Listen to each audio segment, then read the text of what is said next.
सुप्रभात बच्चों, आपका दिन शुभ हो।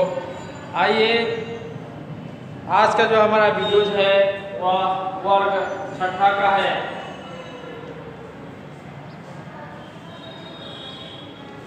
वर्ग 6 का है, जो कि अतीत के वर्तमान किताब से लिया गया है। अध्याय जो है 13 है। इस अध्याय का नाम जो है 13वां अध्याय है। 13वां अध्याय में इस अध्याय का नाम है संस्कृति और विज्ञान। तो संस्कृति और विज्ञान में बच्चों आज हम लोग इस पर चर्चाएं करेंगे। पिछले वीडियोज में भी हमने आप लोगों को बहुत कुछ इस अध्याय से बताने का प्रयास किया है।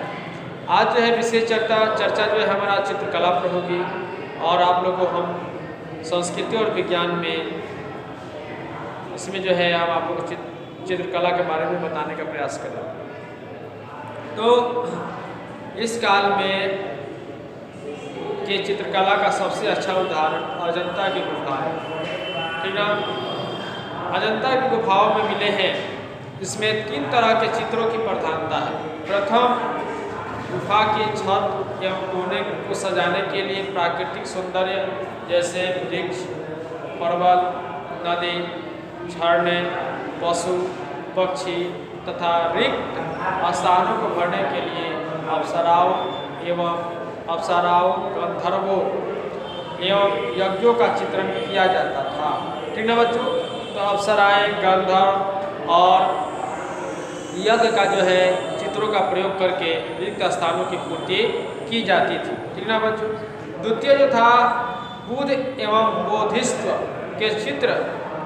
तृतीय जो था जातक कथाओं में वर्णित दृश्य।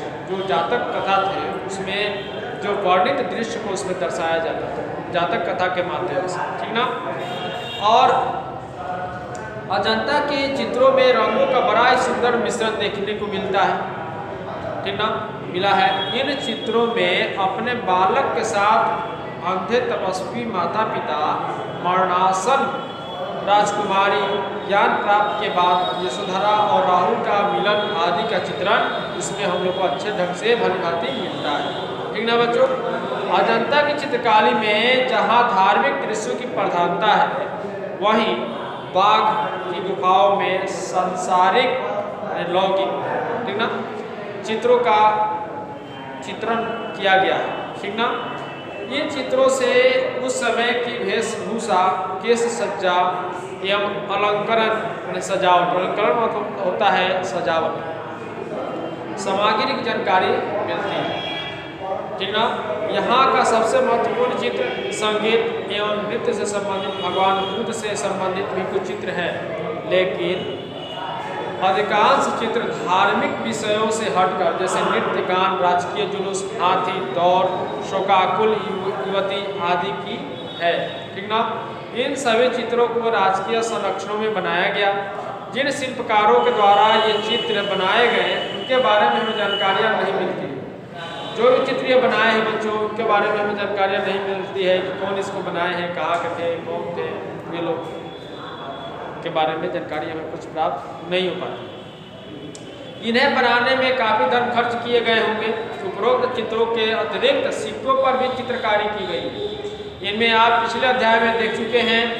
इन सिक्कों में समुद्रगुप्त, वीणा वादक एवं व्याघ्र क्रमांक रूप में दिखाया गया है। आप वैसे भी जानते हैं कि समुद्रगुप्त जो थे वह संगीत प्रिय थे। आप लोगों को क्वेश्चन में या किताबों में के माध्यम से आप लोगों को हमने बताया भी है। वही जो है वीणा वादक के रूप में इस चित्र में उनको अंकित किया गया है। इसमें बताया गया है कि उस समय के मंदिरों के दरवाजे पर जो स्तंभ हैं उन पर भी देवी देवताओं के चित्रों का बड़े सजीव ढंग से उकेरा गया है, ठीक ना। तो हम लोग इस पर जो चर्चाएं कर रहे हैं चित्रण पर, तो चित्रों से हमें यही निकल कर सामने आता है कि अजंता की गुफाओं में जो भी चित्रों का चित्रण किया गया है, जिसे बनाया गया है, वो बहुत ही अच्छे और आकर्षक हैं। इनमें हमारे पौराणिक सभ्यता संस्कृतियों का जो झलक मिलता है और इसमें हमें उस चित्रों से बहुत से ज्ञान भी प्राप्त होता है, जिन्हें कि हमें उसे धार्मिक या सभ्यता संस्कृति से जोड़कर देखा जाता है, ठीक ना बच्चों। तो आप लोग जो है पहले इस चीज़ को गौर करेंगे कि